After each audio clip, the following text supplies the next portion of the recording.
Olá, queridos amigos, sejam todos muito bem-vindos a esse espaço virtual da nossa casa querida, casa da nossa irmã Rosa. Eu me chamo Simone Barros, sou tarefeira da casa. Nesse mês de julho, nós estamos trazendo o tema Conhecereis a verdade e a verdade vos libertará. E nos dias de sexta-feira, nós fazemos o estudo do Evangelho segundo o Espiritismo. Hoje, nós vamos receber o nosso companheiro Rogério Lacerda. Rogério é tarefeiro da SEF, Sociedade Espírita Fraternidade, aqui em Niterói, e ele nos trará o estudo do capítulo 13, nos seus itens 5 e 6, o óbolo da viúva. Mas antes de passarmos a palavra para o nosso companheiro Rogério, vamos fazer a nossa leitura inicial e a nossa prece de harmonização. A leitura de hoje está no livro Filhos de Deus, psicografia de Divaldo Franco, ditada pelo espírito Joana de Ângeles, no seu capítulo 23, intitulado Presença de Deus. Quando a perturbação e o medo buscarem envolver-te, recorda de imediato da presença de Deus ao teu lado. As qualidades internas da sabedoria e do amor, da confiança e da paz, embora invisíveis, são mais poderosas do que as circunstâncias afligentes e os estados inquietadores da alma. Na presença de Deus, consegues unir num só elo o coração, a mente, o espírito. Ela clareia-te a razão e apaga as sombras turbadoras do discernimento, facultando que te conduza à cena dos acontecimentos com equilíbrio. Essa presença inspira-te ideias novas e surpreendentes, ricas de conteúdo, abrindo espaço para realizações futuras, assinaladas pela alegria e o bem-estar.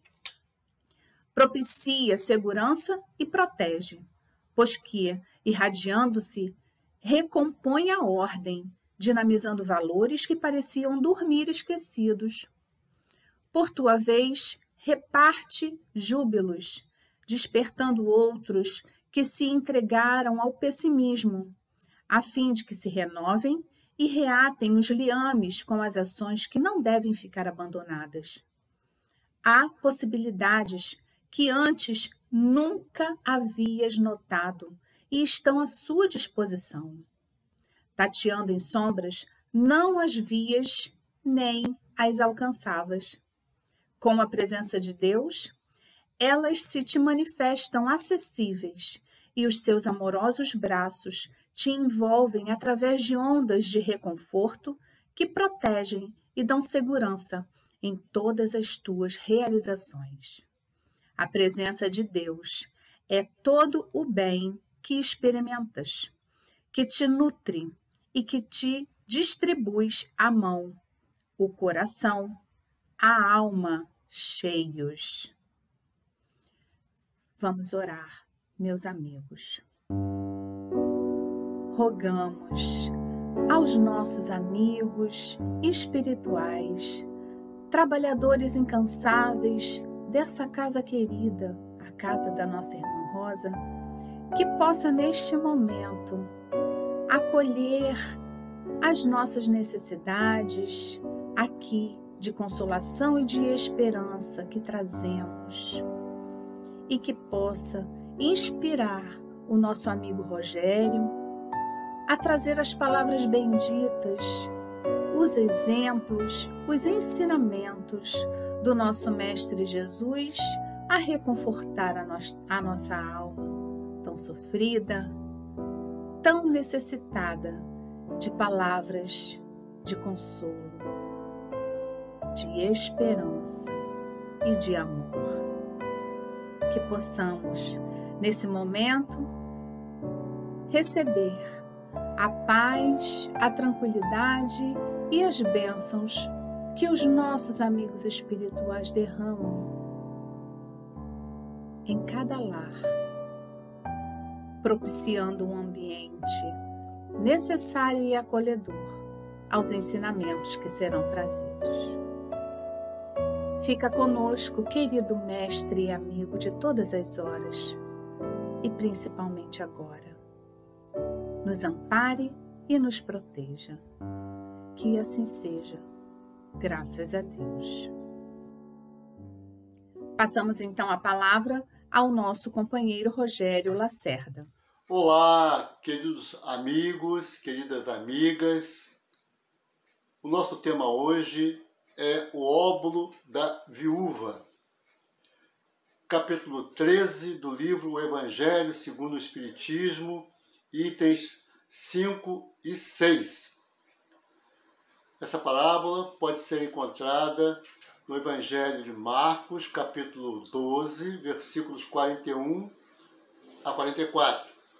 E também no Evangelho de Lucas, capítulo 21, versículos 1 a 4. Essa parábola também é conhecida como a parábola da viúva pobre, contada por Jesus já no finalzinho do seu ministério em Jerusalém. Então vamos ver o que diz o texto e depois nós vamos refletir sobre a mensagem. Diz o seguinte: estando Jesus sentado defronte do gasofilácio, a observar de que modo o povo ali lançava o dinheiro, viu que muitas pessoas ricas o deitavam em abundância. Nisso veio também uma pobre viúva que apenas deitou 2 pequenas moedas de pouco valor cada uma.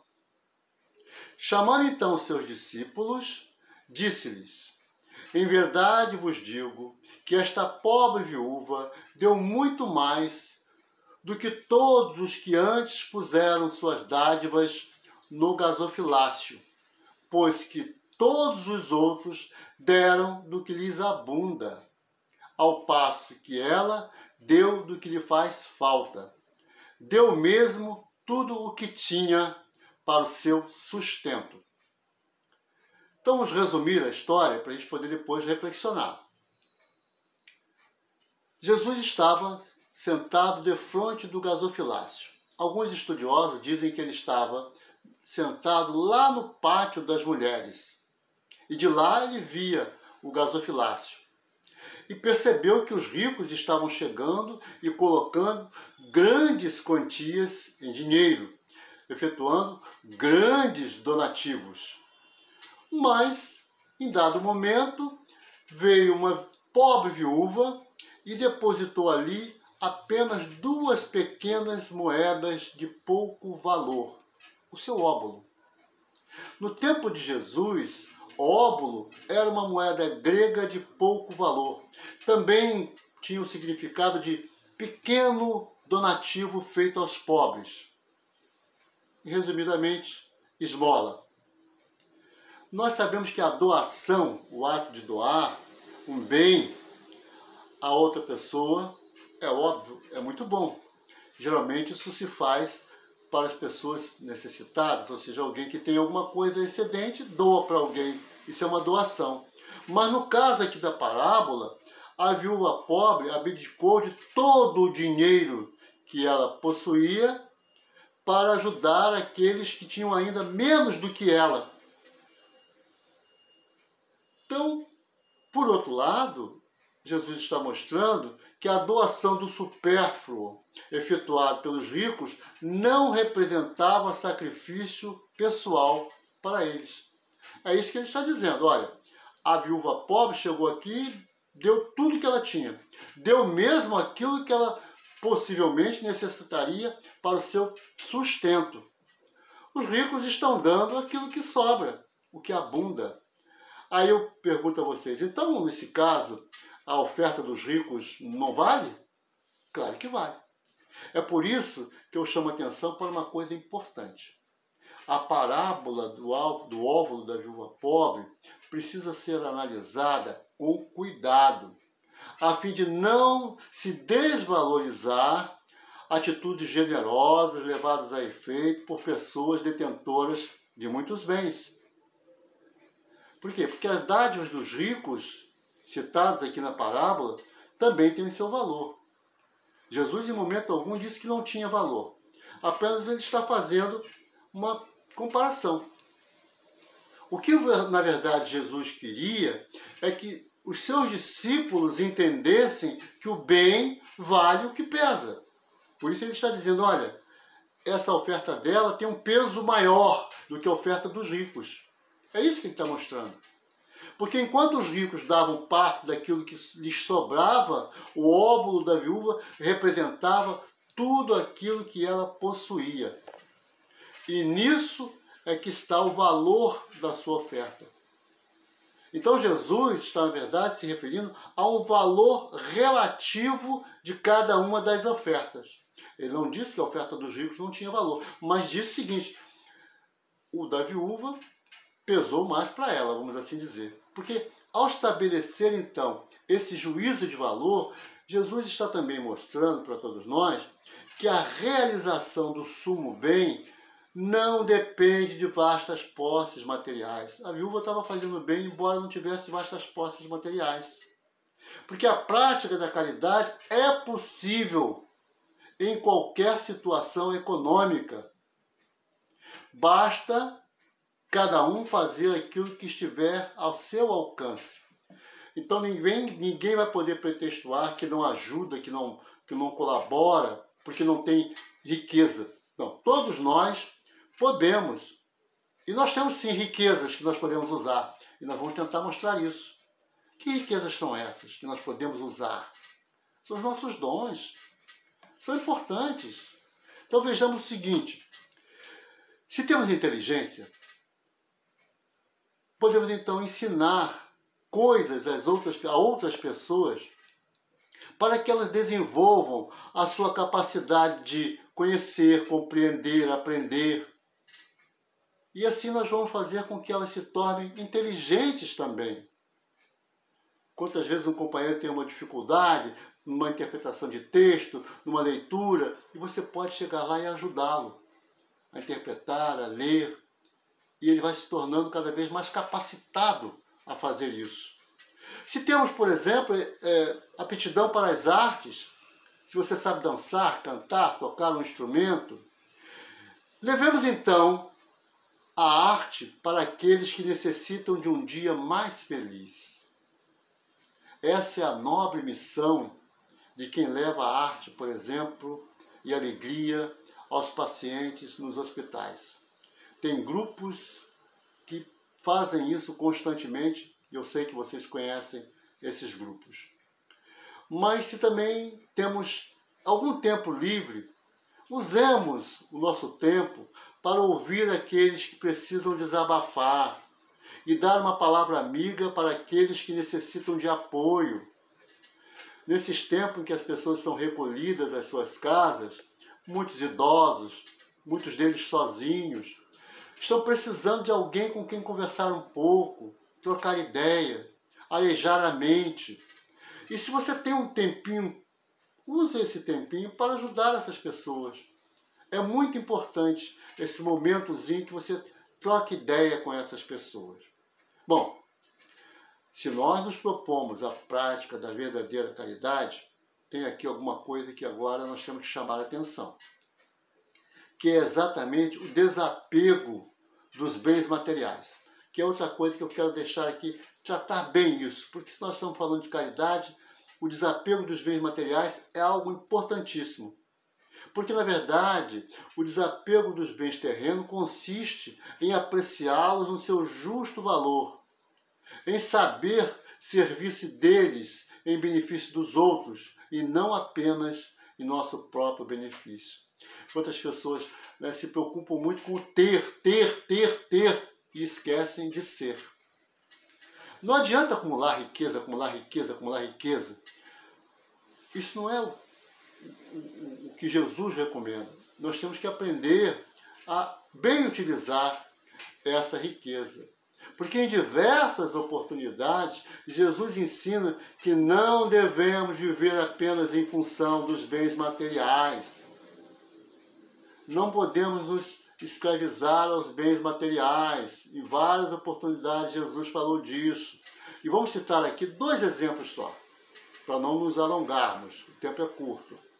E eu sei que vocês conhecem esses exemplos que eu vou dar, mas sempre é bom ouvir de novo. O primeiro deles é a parábola do rico insensato. Não vou ler a parábola aqui, mas quem quiser ler poderá encontrar em Lucas capítulo 12, versículos 13 a 21. Mas, de qualquer maneira, devo dizer que essa parábola reflete a loucura de se dar demasiada importância à riqueza. Vocês se lembram do rico, desse rico insensato, cuja propriedade teve uma super safra. E ele, antes mesmo de pensar em distribuir, dar alguma coisa para os pobres, etc., não, ele pensou em criar mais celeiros e acumular.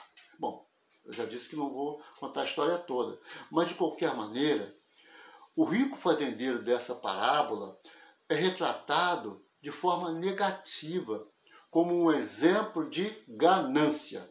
Repito, quem quiser ler na íntegra, vai lá, Lucas 12, 13 a 21. O outro exemplo que eu quero trazer também é bastante conhecido de vocês, eu sei disso, mas vamos a ele. É a parábola do jovem rico.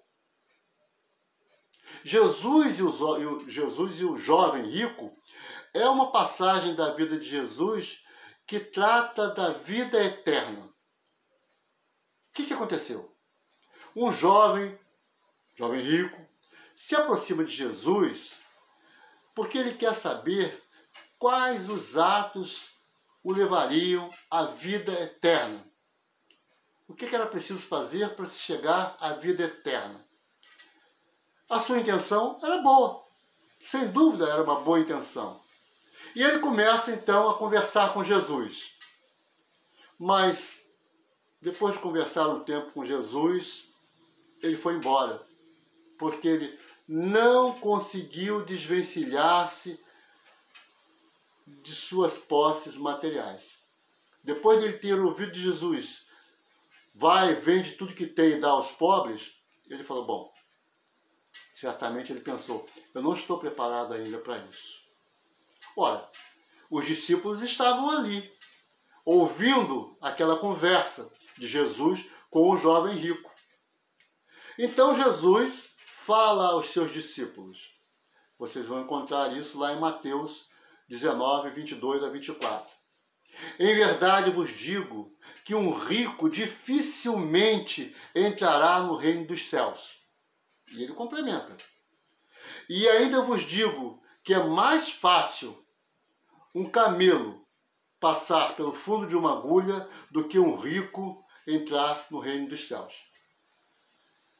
Perceberam, vocês, que em nenhum momento Jesus disse assim, um rico não entrará no reino dos céus. Ele não está generalizando, ele está dificilmente.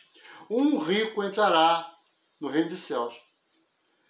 Então nós temos que observar que Jesus não disse que os ricos não entrariam no reino dos céus.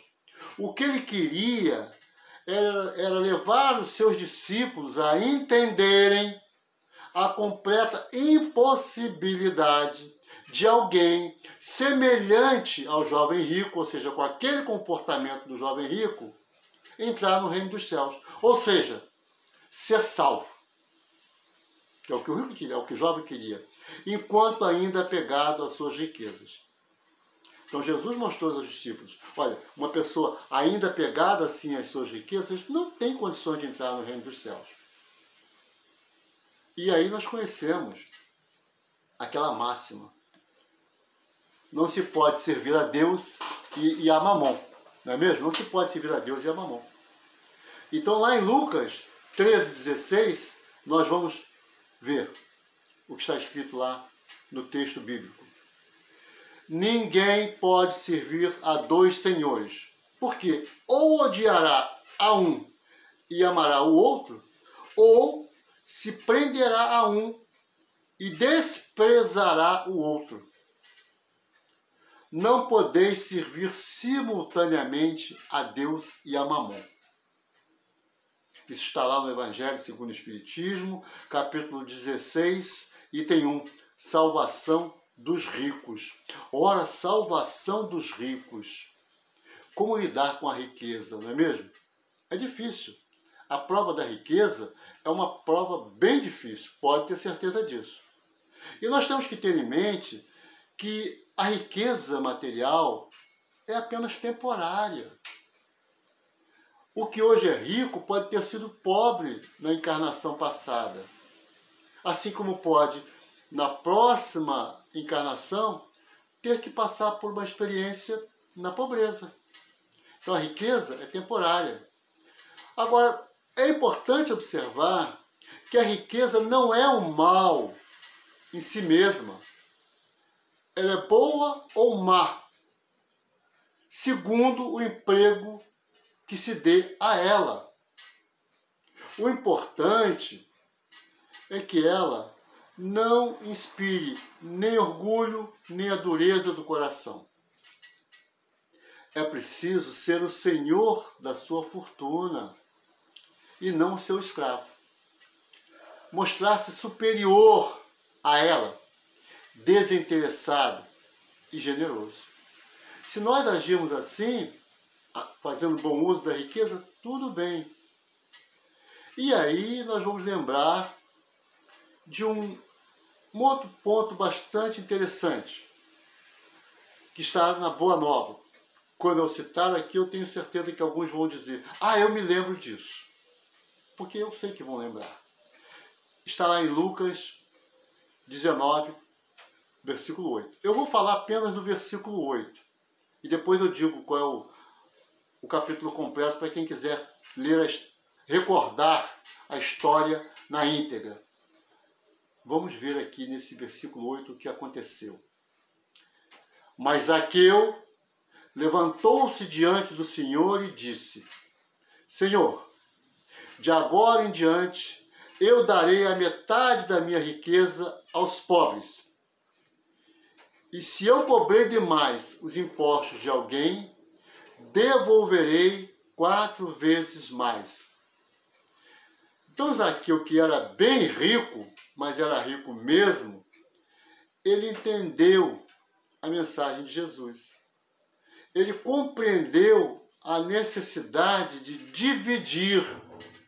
A questão é essa, nós temos que aprender a dividir. Então, nesta passagem, Zaqueu ensina aos discípulos que não era a riqueza que estava errada, não era possuir riqueza que estava errado. O que estava errado era o mau uso. Então, Zaqueu, daquele momento em diante, aprendeu a fazer um bom uso da sua riqueza. E quem quiser ler a história na íntegra, está lá em Lucas 19, versículos 1 a 10. Todo ato de caridade é importante. Nós aqui estávamos falando do depósito dos donativos feito pelos ricos, e eu chamei a atenção que nós temos que entender que todo depósito, toda oferta, toda dádiva, ela é importante. Venha ela de ricos, de pobres, toda dádiva é importante.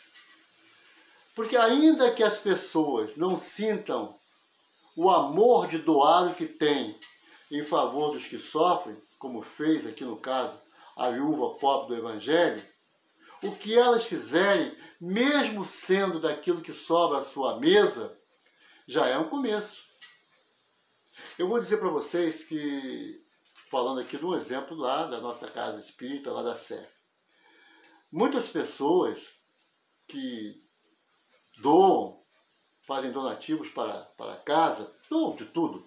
Doam móveis, doam calçados, doam alimentos, mesmo recursos financeiros.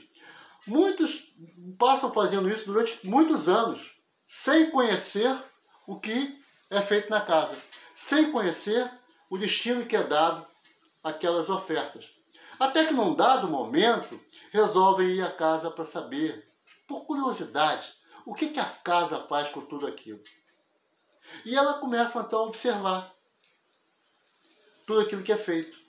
Por exemplo, se vão lá no remanso fraterno, visitar lá a nossa escola, elas vão ver as crianças chegando lá pela manhã, tendo o café da manhã, tendo o almoço, tendo o lanche da tarde, com todo o material escolar, com o uniforme, com tudo.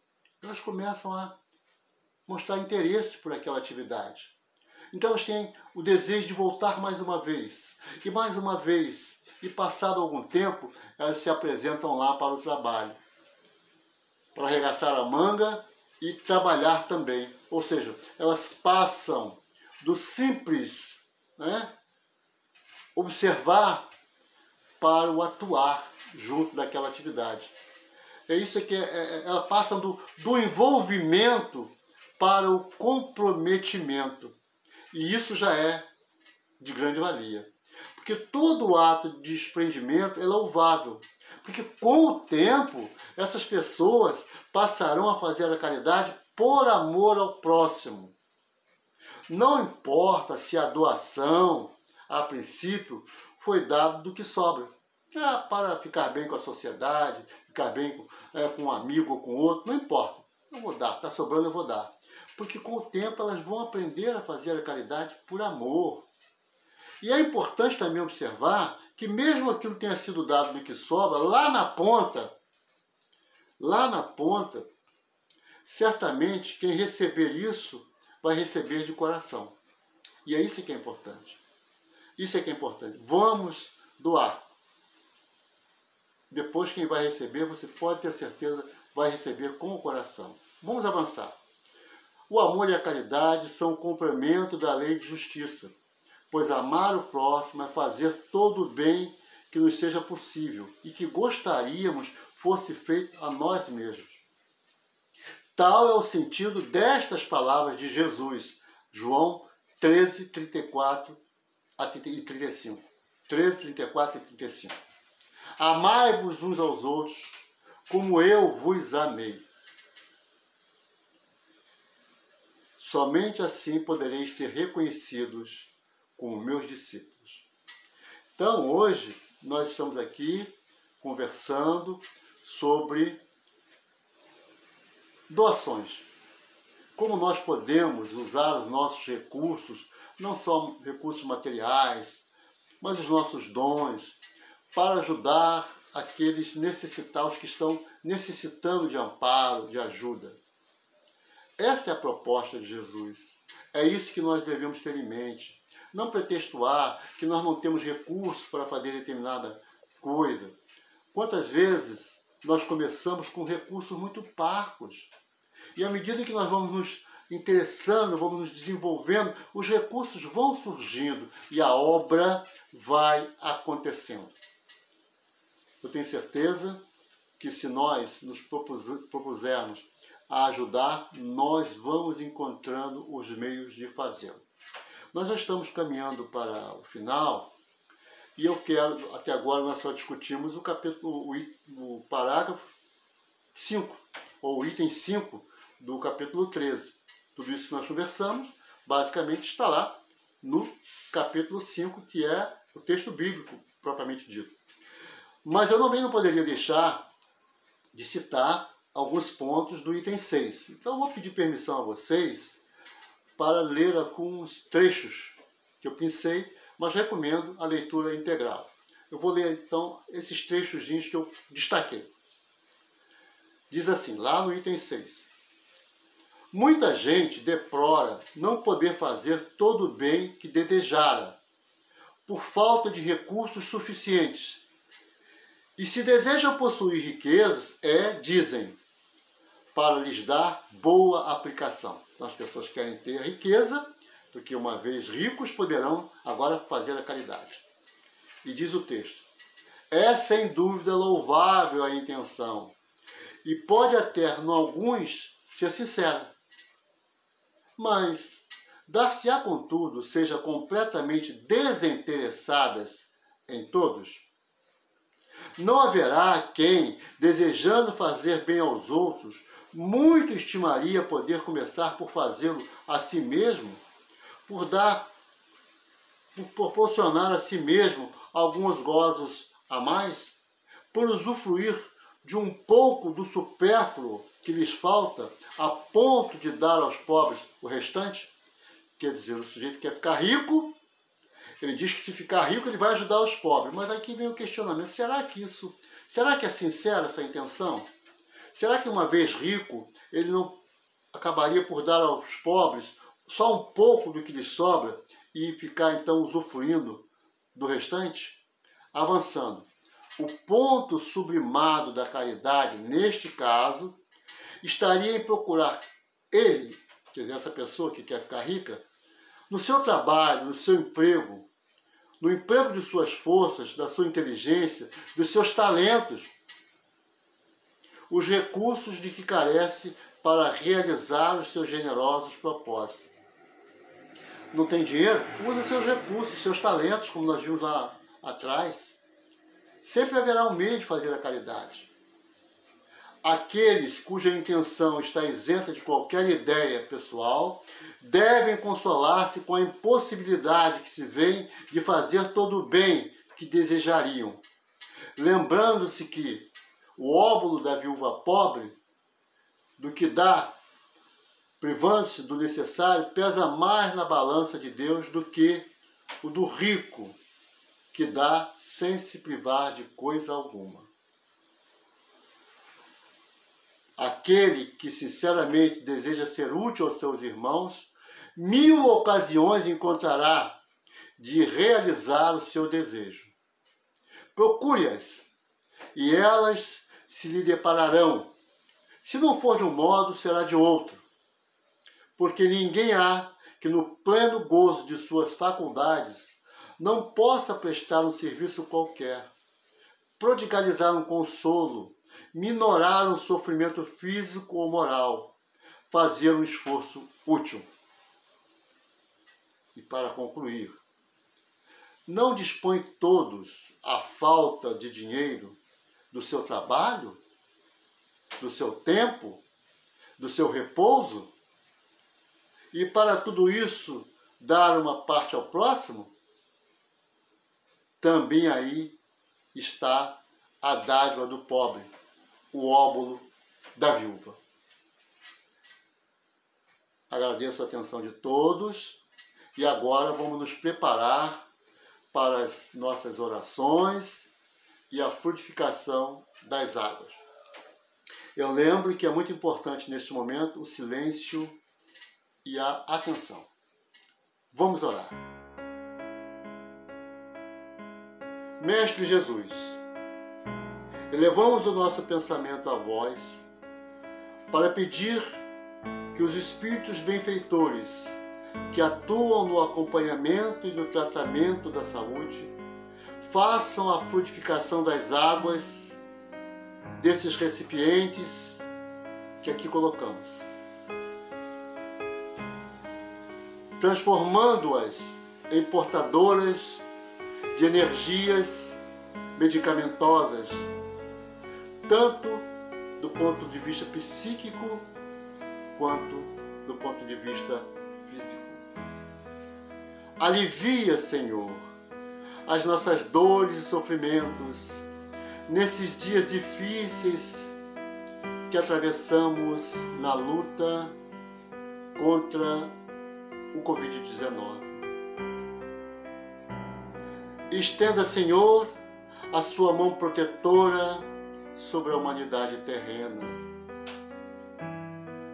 Permita-nos, Mestre, suscitar a assistência do Dr. Bezerra de Menezes e de toda a sua equipe para os nossos irmãos enfermos e também para aqueles que, graças a Deus, se encontram já convalescentes. Celeste amigo Jesus, que a sua luz e a sua paz alcancem os nossos lares, os nossos parentes, os nossos amigos, os nossos familiares, os nossos companheiros de trabalho, de escola, do condomínio, os nossos afetos, Jesus. Oramos também em benefício dos desencarnados. Permita, Mestre, possam todos receber a ajuda dos seus bons espíritos para que tenham um despertar tranquilo no plano espiritual e guardem a certeza de que a vida continua. Por último, Divino Mestre, invocamos o seu amparo e a cooperação dos seus espíritos superiores para as atividades do CEIR, Centro Espírita Irmã Rosa, a fim de que esta casa possa continuar cumprindo a sua missão junto à comunidade. Muita paz.